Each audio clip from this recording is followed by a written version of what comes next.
হাবিব জামাতে মিজান ভাইকে তার মূল্যবান আলোচনা পেশ করার জন্য আমি সবিনয় অনুরোধ জানাচ্ছি।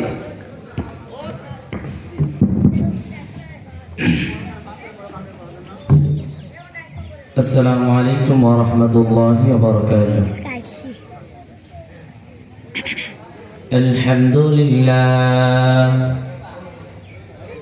আলহামদুলিল্লাহ নাস্তাঈনুহু ওয়া নাস্তাগফিরুহু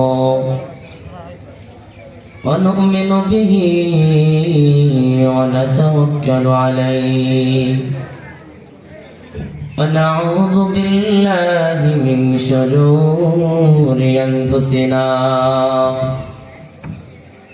ومن سيئات أعمالنا من يهده الله فلا مضل له ومن يضلله فلا هادي له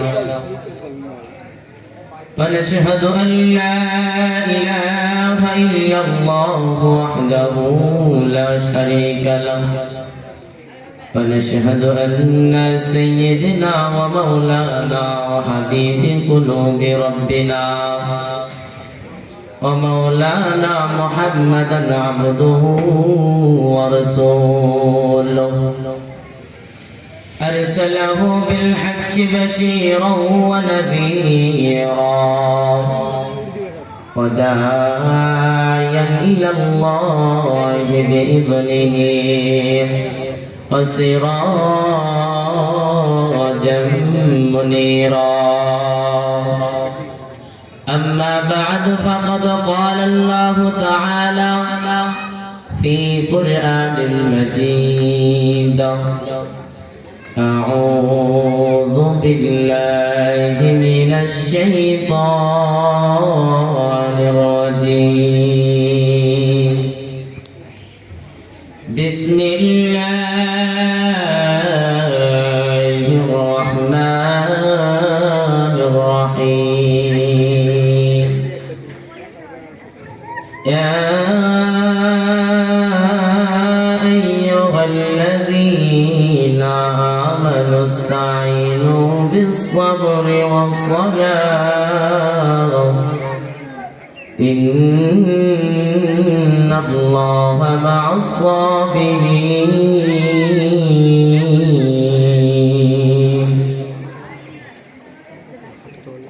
وقال النبي صلى الله عليه وسلم أول ما يحاسب به العبد يوم القيامة الصلاة. وقال عليه الصلاة والسلام إن الله وملائكته يصلون على النبي يا أيها الذين آمنوا صلوا عليه وسلموا تسليما. صدق الله العلي العظيم وصدق رسوله النبي الكريم ونحن على ذلك من الشاكرين والشاكرين والحمد لله رب العالمين. الحمد لله আল্লাহ তাআলা দরবারে লাখো কোটি শুকর ও সুজুদ যে মান আল্লাহ তাআলা আমাদেরকে দয়া মায়া করে বিভিন্ন কাজ থেকে ফারিগ করে সেই মহান রব্বুল আলামিন আমাদেরকে একটি সুন্নতি জায়গায় জান্নাতের বাগানে আল্লাহ তাআলা আমাদেরকে বসার সুযোগ করে দিলেন। এই জন্য সেই মহান রব্বুল আলামিনের দরবারে সকলে একবার শুকরিয়া আদায় করি, সকলে বলি আলহামদুলিল্লাহ। আরো একবার দরুদ ও সালাম জানাই সে তাজদারে মদিনা, যেই নবীজির অক্লান্ত পরিশ্রমের কারণে আমরা দিন পেয়েছি, যেই নবীজি না আসলে এই দুনিয়াটা জন্ম নিত না, এই দুনিয়াটা সৃষ্টি হতো না, যেই নবীজি এই দুনিয়ার প্রতি আগমন না করলে আমরা মুসলমান হিসেবে এই দুনিয়ার ভিতরে আগমন হতাম না। সেই নবীজির উপরে একবার দরুদ ও সালাম জানাই সকলে বলি সাল্লাল্লাহু আলাইহি ওয়াসাল্লাম। সম্মানিত মুহতারাম হাজিরিন,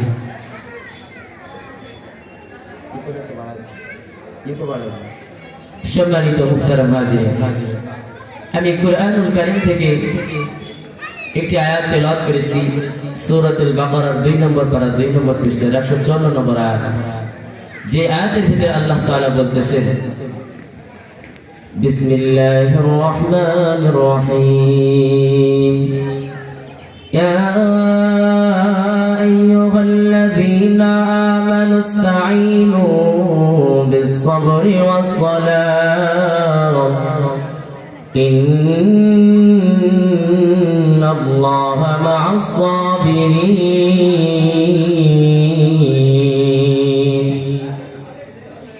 আল্লাহ রাব্বুল আলামিন এই আয়াতের ভিতরে বলতেছেন, ইয়া আইয়ুহাল্লাযীনা আমানু ইসতাঈনু বিস-সাবরি ওয়াস-সালাহ, হে দুনিয়ার মুসলমান, হে দুনিয়ার ইমানদারেরা, হে দুনিয়ার ইমানদারেরা, তোমরা যদি আমি আল্লাহ তাআলার কাছে যদি যাও, ধৈর্য ও সালাতের মাধ্যমে আমি আল্লাহ তাআলার কাছে প্রার্থনা করো, ইন্নাল্লাহা মা'আস-সাবিরিন, নিশ্চয় যে ব্যক্তি ধৈর্য ধারণ করে আমি আল্লাহ তাআলা তাদের সকলের কদমে কদমে আমি আল্লাহ তাআলা তাদের সঙ্গে আছি। জোরে জোরে বলেন সুবহানাল্লাহ। ও দুনিয়ার মুসলমান, দিনের কান লাগা শোনো, এই নামাজ এমন একটা জিনিস, এই নামাজের মাধ্যমে আল্লাহ তাআলার সঙ্গে এবং বান্দার সঙ্গে মহব্বত পয়দা হয়। এই নামাজ এমন একটা জিনিস, আল্লাহ তাআলা এবং বান্দার মাঝে সম্পর্ক সৃষ্টি হয়, বন্ধুত্ব সৃষ্টি হয়। ও দুনিয়ার মুসলমান, আমরা কত ইবাদত করি, আমরা দুনিয়ার বুকে কত ইবাদত করি, একবারও কি আমাদের নিশ্চয়তা আছে যে আল্লাহ তাআলা আমাদের সাথে সম্পর্ক হয়েছে কিনা? কিন্তু এই নামাজের ইবাদত এত ফজিলতপূর্ণ, এত মর্যাদাপূর্ণ, যেই ব্যক্তি এই নামাজ খুশুর সাথে আদায় করবে, আল্লাহ তাআলা তার প্রিয় বান্দা হয়ে যাবে। আল্লাহ তাআলা সেই বান্দাকে ভালোবাসবে। জোরে জোরে বলেন সুবহানাল্লাহ। ও দুনিয়ার মুসলমান, এই নামাজ আল্লাহ রাব্বুল আলামিন কুরআনুল কারীমের ভিতরে বললেন, ইন্নাস সালাতা তানহা আনিল ফাহশাই ওয়াল মুনকার, নিশ্চয় এই নামাজ এমন একটা জিনিস যে সকল বান্দাদেরকে বিভিন্ন পয়সা খাস থেকে হেফাজত করে। সম্মানিত মুহতারাম হাজিরিন, এই নামাজের এত গুরুত্ব, এই নামাজের গুরুত্ব বোঝানোর জন্য আল্লাহ রাসূল সাল্লাল্লাহু আলাইহি ওয়াসাল্লাম হাদিসের ভিতরে বলেন, আউয়ালু মা ইউহাসাবু বিহিল আবদু ইয়াউমাল কিয়ামাতিস সালাহ, কাল কিয়ামতের ময়দানে দুনিয়ার মুসলমান ভালো করে দিনের কান লাগা শোনো, কাল কিয়ামতের ময়দানে সর্বপ্রথম তোমার হজের হিসাব নেওয়া হবে না। কাল কিয়ামতের ময়দানে সর্বপ্রথম তোমার অন্য কোনো ইবাদতের হিসাব নেওয়া হবে না। ইয়াউমাল কিয়ামাতিস সালাহ, কাল কিয়ামতের ময়দানে শুধুমাত্র এই নামাজের হিসাব নেওয়া হবে। জোরে জোরে বলেন সুবহানাল্লাহ। এই নামাজকে আমরা বাদ দিয়ে কত ইবাদত করি, এই নামাজকে বাদ দিয়ে রে মুসলমান, এই নামাজকে বাদ দিয়ে আমরা কত দুনিয়াদারি করি। তোমার এই দুনিয়াদারি কিয়ামতের ময়দানে কাজে আসবে না, তোমার এই দুনিয়াদারি কাল কিয়ামতের ময়দানে কাজে আসবে না। শুধুমাত্র কেবলমাত্র কাল কিয়ামতের ময়দানে তোমার এই নামাজ তোমার নাজাতের জারিয়া হয়ে যাবে। জোরে জোরে বলেন সুবহানাল্লাহ।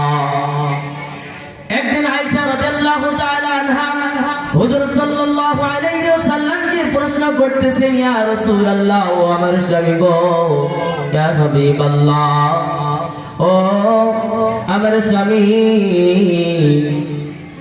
এই যে এই দুনিয়ার বুকে তোমার কত উম্মত জন্ম নেবে, ওই কিয়ামতের ময়দানে তোমার খাঁটি উম্মতদেরকে কেমনে বাছাই করবা? সেই মুহূর্তে আমার আপনার নবী, মায়ার নবী একটি মুস্কি হাসি দিয়ে বললেন, ও আমার আয়েশা, ও আমার বিবি গো, তুমি শুনে রাখো, যে আর যারা আমার উম্মতরা যারা দুনিয়ার বুকে নামাজ আদায় করে তাদের কপালে চিহ্ন হয়ে যায়, পায়ের গোড়ালিতে চিহ্ন হয়ে যায়। এই কাল কিয়ামতের ময়দানে এই চিহ্নগুলো নূরের মতন চমকাইতে থাকবে। জোরে জোরে বলেন সুবহানাল্লাহ। এই জন্য ভাইরা আমার, এই নামাজের মাধ্যমে কাল কিয়ামতের ময়দানে আমরা জান্নাত পাবো। সম্মানিত মুহতারাম হাজির, হাসলেও আমাকে আজকে কবরে যাইতে হবে, বললেও কানলেও আমাকে আজকে কবরে যাইতে হবে, দালান করা অট্টালিকাতে থাকলেও আমাকে আজকে কবরে যাইতে হবে। একটু দিনের কান লাগা শোনেন, এই নামাজ যদি আমরা না আদায় করে ওই কবরে যাই, ওই কবরখানে আমার কি হবে? ওই কবরে জাহান্নাম ছাড়া বিকল্প কোনো রাস্তা নাই।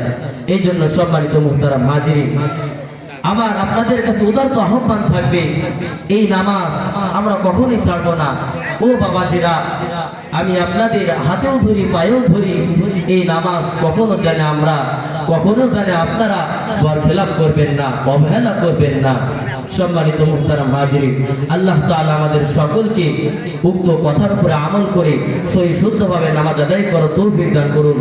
আমিন। ওয়া আখির দাওয়ানা আলহামদুলিল্লাহি রাব্বিল আলামিন। আসসালামু আলাইকুম ওয়া রাহমাতুল্লাহি ওয়া বারাকাতুহু।